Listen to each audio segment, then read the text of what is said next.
Sometimes your favorite TV character becomes possessed and then hooks up with the last person she should ever hook up with. And that's just one of many plot twists that have driven fans absolutely crazy. Lost told fascinating stories about the various passengers of Oceanic Flight 815 as they fought to stay alive after crash landing on a tropical island. The show's calling card was its series of flashbacks to their lives before the island and flash forwards to their time after escaping the island. Then in the final season, the show flashed sideways to an entirely new place. As it turned out, the flash sideways was really a version of the afterlife where the crash survivors agreed to meet up after they died so that they could move on together to whatever comes next. Alas, this reveal didn't sit well with many fans. As one person put it on the Lost subreddit, as time went on, it became obvious the fans would not accept they were dead all along as an explanation, so they rigged it into this mess. Another user praised the ending despite recognizing its limitations while suggesting, "I think there was a point to be made by not revealing the mysteries of the island. The point is that the mysteries of the island do not matter. The characters and their stories are what matters." Ultimately though, the biggest complaint seemed to be that the finale didn't provide answers to all of the show's many mysteries. Airing from 1982 to 1988, St. Elsewhere was a fairly standard medical drama. That is, until the final few minutes of the last episode. That's when it was revealed that Dr. Donald Westfall wasn't a doctor at all, but rather a construction worker. He also has a nonverbal autistic son named Tommy, who stares all day at a snow globe with the building inside that turns out to be St. Eligius Hospital, where the show was ostensibly set. The implication was that he had been the one dreaming up the stories of St. Elsewhere all along. What's he thinking about? This proved to be a polarizing ending for an otherwise popular series. As one person put it bluntly on Reddit years later, "Great show, up ending." This twist also ushered in the idea that an incredible number of shows exist in what's called the Tommy Westfall universe, which because of crossover episodes includes everything from Cheers to Star Trek to The Walking Dead. HBO's hit fantasy series, Game of Thrones, was beloved for most of its 8-season run, but the final season proved to be a major letdown. Daenerys Targaryen going all Mad Queen in the penultimate episode, The Bells, wasn't the only annoying plot twist, but it was perhaps the most frustrating. Up until this point, Dany had always cared deeply for her people and never took out her enemies without reason. But then she snapped in mere seconds and took out her anger on the defenseless people of King's Landing. Emily St. James of Vox summed up the reaction when she explained, "This final season has done an exceptionally poor job of tracking on just what Dany is thinking and feeling, beyond what she directly tells us she's thinking and feeling. Her motivation ends up feeling more elemental than real, which may be why The Bells drags in the notion that she's simply gone mad." Essentially, if Dany's turn had played out over a longer period, then viewers may have been more willing to accept it. Veronica Mars originally aired for 3 seasons on UPN and the CW from 2004 to 2007, before coming back for a crowdfunded movie in 2014. Then the Kristen Bell starring detective series returned again for a 4th season on Hulu in 2019. This time, the story revolved around someone who sets off bombs because he hates spring breakers. He's eventually caught, but he also leaves a parting gift for Veronica in the form of a bomb in her car. Her longtime on-again, off-again boyfriend, Logan, is the one who ends up setting it off, mere minutes after he and Veronica get married. Fans were incensed, with over 10,000 signing a Change.org petition to bring Logan back, and the critical reaction wasn't much better, with CBR writing, "Veronica's life has been one tragedy after another. Taking away her longtime love just felt like piling on, and to have it happen for such nonsensical reasons was even worse." I'm heading out of town and not sure when I'll be back. Charisma Carpenter endured a lot during her time playing Cordelia on Angel. And surely the most notorious moment is when she sleeps with Angel's teenage son, Connor, in the season 4 episode, Apocalypse Nowish, after she tells Angel that she still loves him.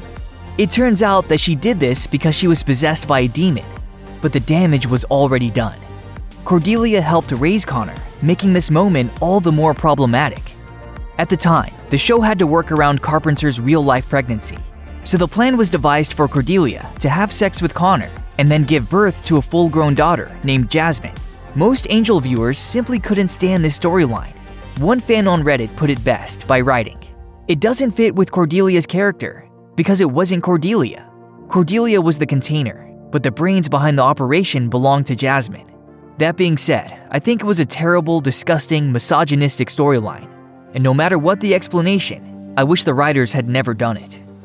After 6 seasons of drama on the Upper East Side, it was finally revealed in the last episode of Gossip Girl that the title blogger was none other than Dan Humphrey? That's right, the outsider from Brooklyn was somehow pulling the strings the whole time. As Marlo Stern of the Daily Beast insisted, it went against all logic and reason. Indeed, this reveal really didn't make any sense in light of how harsh Gossip Girl was towards Serena van der Woodsen, the longtime object of Dan's affection. Nevertheless, all of the characters on the show were ultimately fine with it, but fans were less forgiving. As Cosmopolitan put it in 2021, it's something people continue to get pissed off about even today, almost 10 years after the season finale aired, as the show lives on in streaming. This was clear enough when one fan argued on the Gossip Girl subreddit. People are saying, well, if not Dan, then who? But that's the thing. Gigi should not have been anyone we know, because no one would have made sense. The original version of the primetime soap opera, Dallas, was one of the highest-rated TV shows during its 14-season run that began in 1978. But then at the end of Season 8, it killed off one of its most popular characters, Bobby Ewing, played by Patrick Duffy. Duffy wanted to branch out to movies, but the opportunities he anticipated on the big screen didn't materialize. So when Dallas producers reached out to him about a potential return, he was open to it.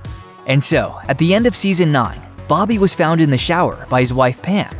Then in the Season 10 premiere, she explained that she had just dreamed that he died, thereby retconning the entirety of Season 9. Fans were understandably ticked off, the ratings declined, and even some of the actors were angry as well. As series co-star Steve Canale told People magazine in 2023, "I don't want to mention them, but various cast members were pissed because their storylines were lost as a result of that, and it had a big impact."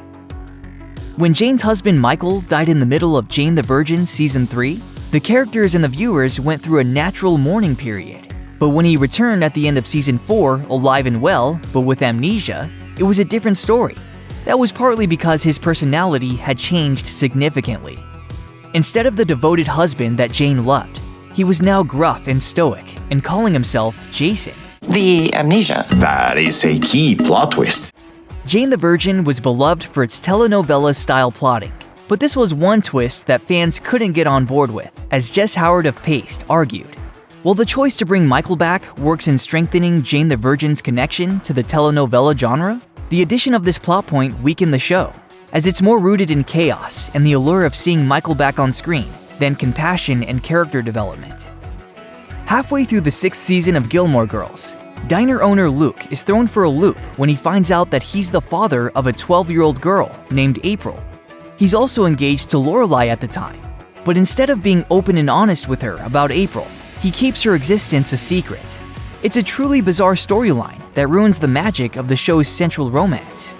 Needless to say, fans were less than thrilled. As Samantha Graves at Collider explained, perhaps this storyline could have worked better had it been introduced earlier and been given a bit more time to be fleshed out. Instead, it felt like it was used for shock value and needless drama. Seinfeld's 2-part series finale begins much like any other episode, with George and Jerry talking about nothing in particular. However, the plot soon takes a dark turn, as Jerry, George, Elaine, and Kramer are arrested for violating a Good Samaritan law after watching a carjacking without intervening. The rest of the episode mostly consists of a parade of returning guest stars testifying in court about the group's selfishness. Alas, this turn of cosmic justice really didn't work for plenty of viewers.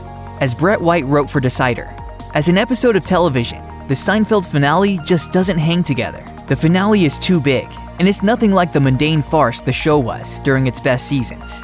But series co-creator Larry David seems to have learned nothing from the finale, as he doubled down by essentially recreating the same ending when Curb Your Enthusiasm ended its own run in 2024. This is how we should have ended the finale. Oh my God, you're right. How did we not think of that? When it debuted in April 2024, Sugar seemed like a pretty straightforward mystery series, as private investigator John Sugar looks into the disappearance of a Hollywood producer's granddaughter. But then, out of nowhere, at the end of the 6th episode, It's revealed that the title character is actually an alien. Perhaps this could have worked had the reveal happened earlier, but with only 2 episodes left in the season, there wasn't much for this change in tone to be fully fleshed out. As the AV Club concurred, Sugar makes the grave error of resorting to a ridiculous plot twist that should have been the damn plot all along. As one fan on Reddit put it, "I loved the show, but thought the twist was completely worthless. It seemed like one of those ideas that was cool when they were writing it, but then eventually needed to be edited out. It didn't add anything to the story for me and was distracting." How I Met Your Mother spent 9 seasons building up the mysterious matriarch as the ultimate romantic choice for its main character, Ted Mosby. The title makes it very clear that this is a show all about that journey, or at least that's what viewers were led to believe. That is, until the finale robbed them of that notion. The 9th and final season finally introduces the mother, a woman named Tracy, but almost as soon as she's introduced, she's just as quickly killed off, thereby compressing years of her and Ted's relationship down to just a few key moments. And then the last scene in the finale sharply pivots and turns out to be, instead, about Ted wanting to ask out his friend Robin. As one frustrated fan vented on Reddit, "We spent 9 years waiting for a reveal, and she was killed off and forgotten about in 2 minutes. By having them end with Robin and Ted, it seemed forced and made the viewer forget about the mother and latch on to Ted and Robin." Other fans were fine with the idea of the ending, but not necessarily the execution. As one put it, "They could have shown Ted speaking with the mother on her deathbed. They could have shown him mourning at the funeral. They could have shown Robin and his friends consoling him. But it was all just so quickly glossed over.